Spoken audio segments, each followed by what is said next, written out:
반갑습니다. 2021 날마다 성경 읽기와 함께하는 구역공과 및 가정예배입니다. 이 영상은 집에서 날마다 성경 읽기를 가지고 하나님께 예배하시는 분들을 위하여 제작하였습니다. 오늘은 마가복음 6장 1절에서 56절의 말씀에서 우리가 처한 상황을 보자라는 제목으로 함께 말씀을 나누도록 하겠습니다.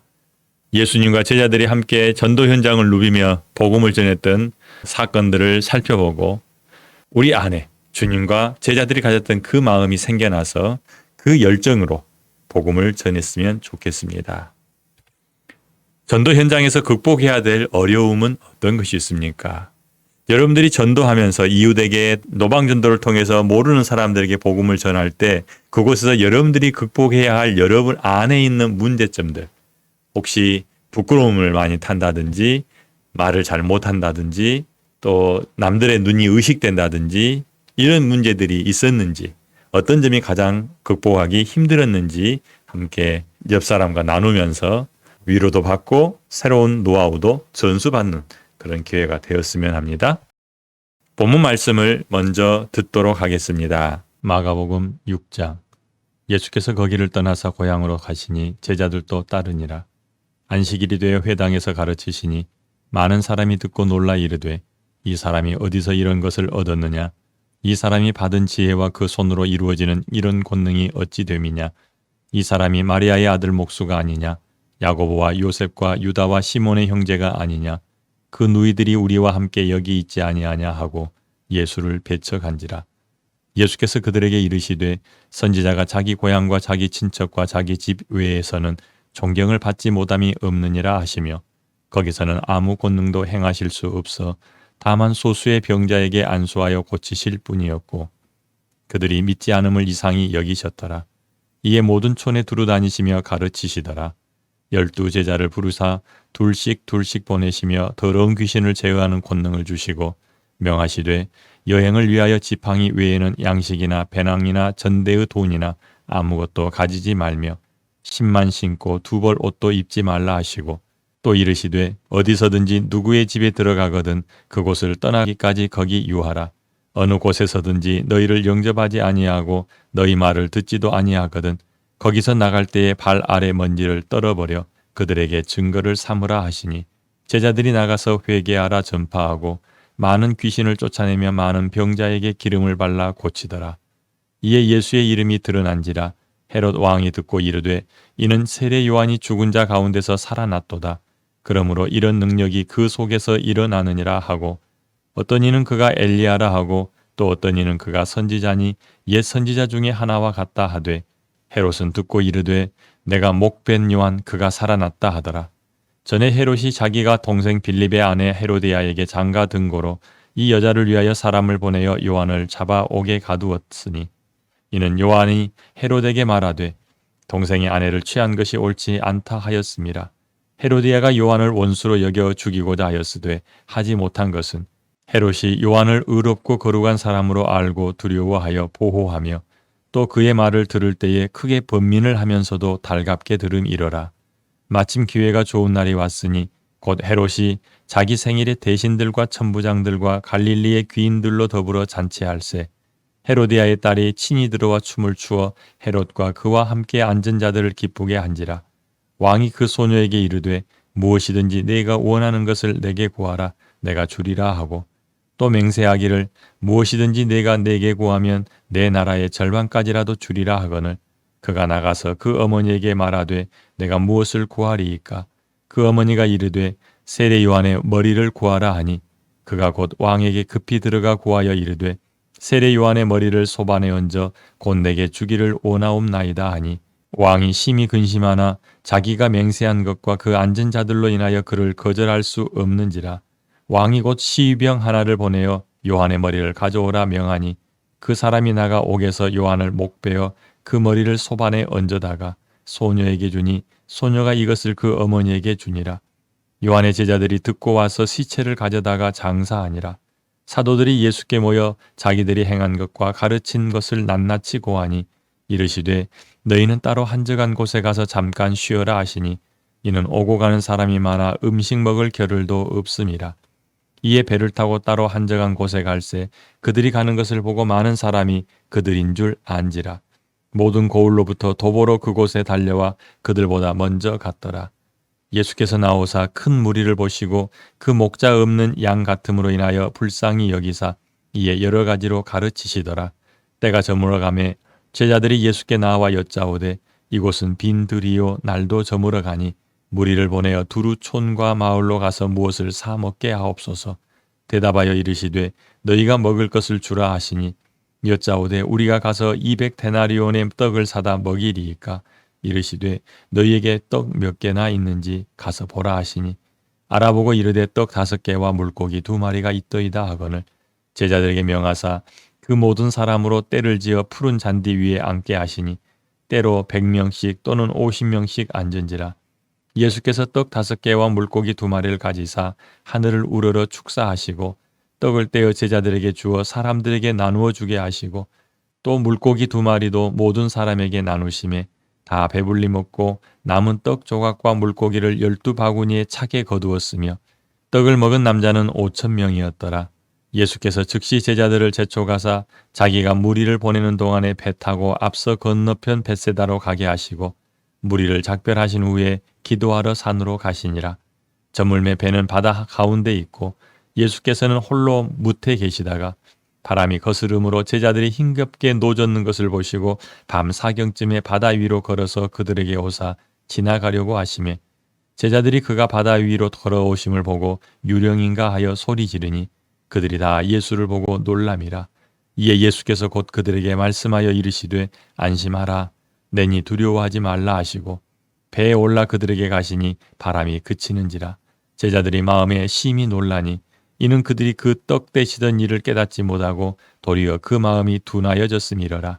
건너가 게네사렛 땅에 이르러 대고 배에서 내리니 사람들이 곧 예수신 줄을 알고 그 온 지방으로 달려 돌아다니며 예수께서 어디 계시다는 말을 듣는 대로 병든 자를 침상째로 메고 나아오니 아무데나 예수께서 들어가시는 지방이나 도시나 마을에서 병자를 시장에 두고 예수께 그의 옷 가에라도 손을 대게 하시기를 간구하니 손을 대는 자는 다 성함을 얻으니라.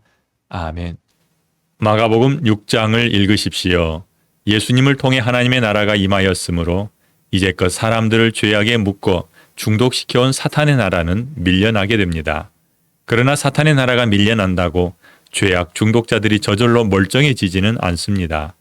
마약 중독자는 마약을 끊어야 살듯이 죄악 중독자도 죄악을 끊어야 삽니다. 그래서 하나님 나라의 증인들은 회개하라고 전파합니다. 회개한다는 것은 자기 힘으로 자신의 삶을 새롭게 하는 것이 아닙니다. 사실 사람은 그럴 능력이 없습니다. 회개는 예수님께 자신이 죄악에 묶여 있음을 인정하고 죄를 고백하고 긍휼을 간청하는 일입니다. 그분만이 죄의 속박에서 풀어주실 수 있기 때문입니다. 이처럼 회개는 자기 삶의 모든 소망을 예수님께 두고 간절히 매달리는 것입니다.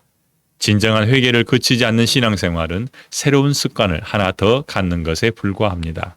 겉만 색칠한 셈입니다. 진정한 회개가 없으면 자기 삶의 근본적인 방향을 바꿀 수 없습니다. 길은 그대로인데 도로 표지판만 돌려놓은 셈입니다. 냄새나는 속옷을 벗지 않은 채 새 옷을 덧입는 것이나 다름없는 것입니다. 제자들이 나가서 전파한 내용을 알려준 구절은 어디입니까? 제자들이 복음을 전할 때 가장 먼저 그리고 가장 핵심적으로 전했던 메시지가 무엇인지를 묻는 문제입니다. 6장 12절입니다. 제자들이 나가서 회개하라 전파하고. 아멘. 자신의 생명을 살리고 이 땅에서 누릴 수 있는 강력한 성도의 삶이 보장되었음에도 불구하고 복음을 듣는 사람들은 적대적인 모습을 하고 있습니다. 우리가 처한 전도 환경과 비교하며 오늘 말씀을 살펴보도록 합니다. 1번, 예수님을 향해 쏟아낸 질문의 결과를 살피며 나는 주님이 행하시는 일들을 향해 어떤 질문을 던지고 있는지 살펴봅니다. 마가복음 6장 1절에서 6절의 말씀을 참고해서 이 문제를 함께 풀어봅니다. 먼저 말씀 읽어드립니다. 안식일이 되어 회당에서 가르치시니 많은 사람이 듣고 놀라 이르되 이 사람이 어디서 이런 것을 얻었느냐? 이 사람이 받은 지혜와 그 손으로 이루어지는 이런 권능이 어찌 됨이냐? 이 사람이 마리아의 아들 목수가 아니냐? 야고보와 요셉과 유다와 시몬의 형제가 아니냐? 그 누이들이 우리와 함께 여기 있지 아니하냐 하고 예수를 배척한지라. 아멘. 6장 2절과 3절 말씀 보면 예수님의 메시지를 들었던 많은 군중들의 물음이 쏟아지고 있습니다. 그런데 그 물음에 쏟아지는 방향이 예수를 배척하기 위함입니다. 잘 보시면서 우리는 예수님을 향해서 어떤 물음표를 갖고 사는지 살펴보기 바랍니다. 예수님께서 나사렛 회당에 나타나셨습니다. 가르치는 것을 보니 전에 알던 목수 예수의 모습이 아니라 권세 있는 자와 같았고 서기관이나 율법 선생들의 가르침과 달랐습니다. 놀란 사람들은 예수님을 향해 질문을 쏟아내는데 마가는 5가지 질문을 기록하고 있습니다. 첫째, 이것들이 어디서 이 사람에게 왔는가?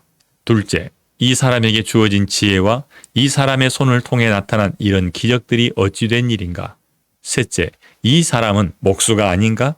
넷째, 마리아의 아들 곧 야고보와 요새와 유다와 시몬의 형제가 아닌가? 다섯째, 그리고 이 사람의 누이들은 여기 우리와 함께 있지 않은가? 그런데 군중들이 쏟아낸 질문들은 예수를 알고 예수를 믿기 위함이 아니라 그를 배척하기 위함이었습니다. 예수님께서도 자신이 존경받지 못함을 아셨고 믿지 않음을 이상히 여기시며 소수에게만 은혜를 주셨습니다. 나사렛 동네 사람들을 보며 혹시 내가 가진 선입견, 내가 가진 편견이 예수를 온전히 신뢰하지 못하고 신앙생활을 겉돌고 있게 하는지 살펴보기를 원합니다. 주님의 말씀을 의심하며 부정적으로 말하는지도 살펴보십시오. 성경을 읽으며 의문을 가지거나 의심을 하는 것은 나쁘지 않습니다. 하지만 의심과 부정적인 생각이 예수님을 배척하기 위함이요, 믿지 않기 위함이요, 헐뜯기 위함이라면 다시 생각해야 합니다. 베레아 사람들이 데살로니가 사람들보다 더 신사적이어서 말씀이 그러한가 하고 의문을 가지고 연구하였던 것처럼 우리에게 나오는 의문이나 질문은 더 알고 싶은 갈망의 결과물이어야 할 것입니다. 내 생각이 주시려는 은혜를 걷어차 버리지 않기를 바랍니다. 여러분은 하나님의 말씀인 성경을 대할 때에 어떤 궁금증들을 자아내고 있습니까? 그것들이 예수님을 더 알고 싶어하는 열정으로 그리고 예수님을 더 사랑하는 질문들이기를 바랍니다. 2번입니다. 12제자를 불러 둘씩 보내시며 자신이 하시던 일을 하게 합니다. 마가의 기록을 통해 복음 전파와 관련하여 알 수 있는 예수님의 생각, 그것은 무엇입니까? 마가복음 6장 7절에서 13절을 참고해서 문제를 생각합니다. 먼저 말씀 읽어드리겠습니다. 6장 7절로 11절입니다. 12제자를 부르사 둘씩 보내시며 더러운 귀신을 제어하는 권능을 주시고 명하시되 여행을 위하여 지팡이 외에는 양식이나 배낭이나 전대의 돈이나 아무것도 가지지 말며 신만 신고 2벌 옷도 입지 말라 하시고 또 이르시되 어디서든지 누구의 집에 들어가거든 그곳을 떠나기까지 거기 유하라. 어느 곳에서든지 너희를 영접하지 아니하고 너희 말을 듣지도 아니하거든 거기서 나갈 때에 발 아래 먼지를 떨어버려 그들에게 증거를 삼으라 하시니. 아멘. 나사렛 동네 사람들의 반응을 보고 그들이 가진 생각을 아시는 주님께서 행하시는 일들을 살펴보십시오. 멈추지 않고 오히려 더욱 열심을 내어 모든 촌에 두루다니며 가르칩니다. 또한 12제자를 불러 귀신을 제어할 능력을 주시고 내보내시며 같은 일을 하게 하셨습니다. 예수님을 반대하고 예수님을 비난하고 예수님을 밀어뜨려 죽이려고 해도 결코 복음 전하는 것을 본인도 멈추지 않고 제자들에게도 멈추라 말씀하지 않으셨습니다. 오히려 더 적극적으로 복음을 전하십니다. 보내시며 제자들에게 하시는 말씀을 보니 제자들이 만나는 사람이나 환경이 아니라 하나님을 의지하고 이 일을 수행해야 함을 알게 됩니다.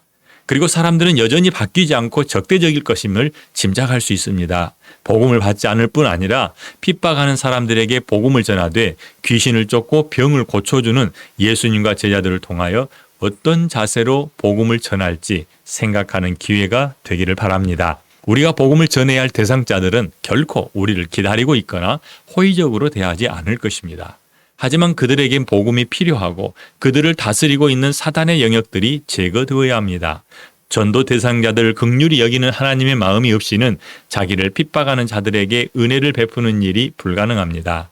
제자들에게 허락하셨던 긍휼히 여기는 마음을 우리에게도 주시기를 기도합니다. 또한 귀신을 쫓아내고 병자에게 기름을 바르며 고쳐주는 제자들의 사역이 우리에게서도 왕성하게 드러나 성령의 능력으로 담대하게 회개의 복음을 전하시기 바랍니다. 3번. 보리떡 5개와 물고기 2마리로 5,000명을 먹이신 사건을 통해 예수님께서 전달하려는 메시지는 무엇일까요? 마가복음 6장 30절에서 44절의 말씀을 참고하여 문제를 살펴봅니다. 예수께서 떡 5개와 물고기 2마리를 가지사 하늘을 우러러 축사하시고 떡을 떼어 제자들에게 주어 사람들에게 나누어 주게 하시고 또 물고기 2마리로 모든 사람에게 나누심에 다 배불리 먹고 남은 떡 조각과 물고기를 12바구니에 차게 거두었으며 떡을 먹은 남자는 5,000명이었더라. 아멘. 예수님께서 모인 군중을 바라보실 때 그들이 목자 없는 양 같음으로 불쌍히 여기셨고 여러 가지를 가르치셨습니다. 그리고 저녁 때에는 먹을 것도 주셨습니다. 양들을 푸른 풀밭과 맑은 시냇가로 인도하는 목자와 같이 자기 앞에 모인 군중에게 필요한 영육의 양식을 공급하신 행동은 그들을 살리시길 원하신 주님의 마음을 그대로 드러냅니다. 그리고 영혼과 육체가 굶주린 사람들에게 먹이실 수 있는 분이 하나님의 아들 예수 그리스도이심도 알렸습니다. 떡을 먹고 배불렀던 사람들은 예수님이 자기에게 구원을 베푸실 구원자가 되시고 필요를 채우실 수 있는 분임을 분명히 알게 되었습니다. 그런데 사람들은 영혼의 양식은 보지 못하고 빵과 물고기만 보았기에 다음 날에도 예수님을 찾아 갈릴리 바닷가를 방황하게 됩니다. 예수님을 구원자로 믿지 않으면서 육체의 굶주림을 해결할 수 있는 해결책으로 보았기 때문입니다. 이제 우리가 예수 그리스도를 찾는 이유를 찾아보십시다. 먹고 배부른 까닭이 되지 않기를 바랍니다. 또 도움이 필요하다고 느낄 때 가장 먼저 찾는 것이 어떤 것인지도 살펴봅니다. 주님께 나아가야 참된 평안과 만족함이 있습니다. 자기를 배척하는 자들을 위해 병을 고쳐주며 복음을 전하는 예수님과 제자들에게서 도전을 받고 새로운 각오로 무장하고 전도하는 사람 되시기 바랍니다. 한 번 더 오늘 말씀들을 요약해 보도록 하겠습니다. 첫 번째, 우리가 성경을 읽을 때 취할 바른 태도에 대해서 생각해 봅니다. 많은 사람들이 예수님의 설교를 들으며 예수님에 대해서 여러 가지 의문을 갖고 질문을 던졌지만 그들의 목적은 예수님을 무너뜨리기 위함이었습니다. 예수를 배척하기 위함이었습니다. 예수를 잡아 죽이기 위함이었습니다. 우리는 어떤 태도를 가지고 하나님의 말씀을 듣고 있습니까? 두 번째, 복음을 거부하는 전도 환경을 어떻게 바라볼까요? 우리가 복음을 전해야 될 전도 대상자들은 결코 호락호락하지 않습니다. 그들은 자기 앞을 볼 수 없는 소경이기 때문에 그렇습니다. 그들이 반대하고 그들이 거부한다고 그들을 내버려 둘 수 있겠습니까? 그럴 수 없습니다. 어떤 어려운 환경이 우리에게 다가온다 할지라도 우리가 만난 예수 그리스도 그들에게 알려줄 수 있기를 바랍니다. 3번, 필요를 채우시는 주님이 우리를 찾아오셨으며 우리도 그렇게 해야 합니다. 오병이의 기적을 통해서 그 자리에 모여있던 5,000명의 사람의 가장 필요했던 먹을 것을 해결해 주셨습니다. 이와 같이 필요를 채우시는 주님이 우리를 찾아오셔서 우리의 필요를 채우셨습니다. 갈급해하는 영혼의 구원을 주셨고 우리 육체에 먹을 양식을 주셨고 우리를 인도하여 주십니다. 우리도 누군가에게 필요를 채워주는 사람이 되기를 원하고 다른 사람들 돕는 것이 우리의 기쁨이 되기를 바랍니다. 기도하겠습니다. 은혜로우신 아버지 하나님 감사합니다. 예수님과 제자들이 전도하는 것을 통해서 우리가 어떤 생각, 어떤 태도를 가지고 주의 복음을 전해야 될지를 보았습니다. 하나님 아버지, 우리에게도 능력을 더하여 주셔서 우리가 전도 대상자들의 필요를 채우면서 저들에게 복음을 전할 수 있는 은혜의 사람들이 다 되게 하여 주시옵소서. 감사하며 예수님 이름으로 기도합니다. 아멘.